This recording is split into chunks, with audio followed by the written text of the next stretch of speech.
average campaign contribution is?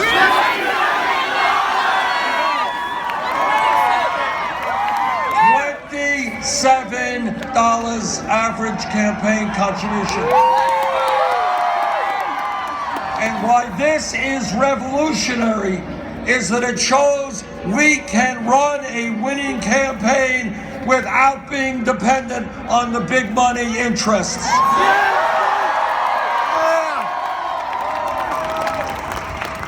Now, Secretary Clinton has chosen to raise her funds in a very different way. She has a number of super PACs, and in the last filing period, her largest super PAC reported raising $25 million from special interests, including $15 million from Wall Street alone. In addition to that, as many of you know, Secretary Clinton has given a number of speeches behind closed doors on Wall Street where she received $225,000 a speech. Speeches given to Goldman Sachs and other giant banks. Well, you know what I think? I think if somebody gets paid $225,000 for a speech, it must be an unbelievably extraordinary speech. It must be a speech that could solve most of the world's problems. It must be a speech written in Shakespearean prose.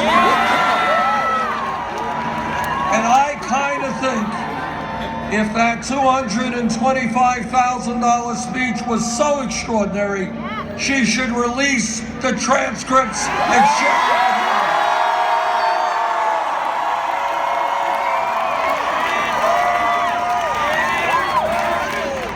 But our differences with Secretary Clinton go beyond how we raise money.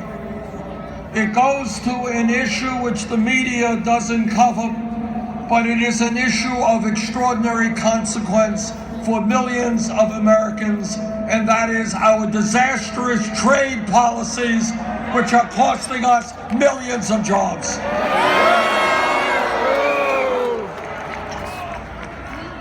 It didn't take a rocket scientist to figure out what corporate America wanted when they wrote NAFTA and CAFTA and permanent normal trade relations with China and other trade agreements. What they wanted was pretty simple. What they said is, why do I want to pay a worker in New York or Vermont or any place else a living wage when I could shut down in this country, move abroad, pay people pennies an hour, and bring my product back into this country? That's what they wanted. That's what. And what has happened over the last 30, 40 years is we have seen tens of thousands of factories in America shut down. We have seen those jobs go to low-wage countries abroad. And we have seen millions of our brothers and sisters in this country lose their decent-paying jobs. And what we have also seen is a race to the bottom.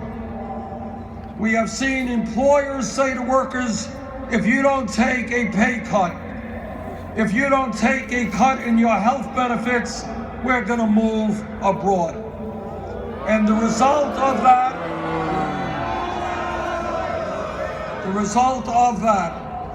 is that so many of our workers have seen a decline in their wages and their benefits. I want to tell you that I not only opposed every one of these disastrous trade agreements, I helped lead the opposition to them. Feel the burn! Feel the burn! up. Secretary Clinton supported virtually every one of these awful trade agreements. And let me say to corporate America tonight, if you think that you are going to continue to destroy the middle class of this country, if you think that you are going to continue to throw American workers out on the street and move abroad, you got another guess coming, because it ain't going to happen if I'm president.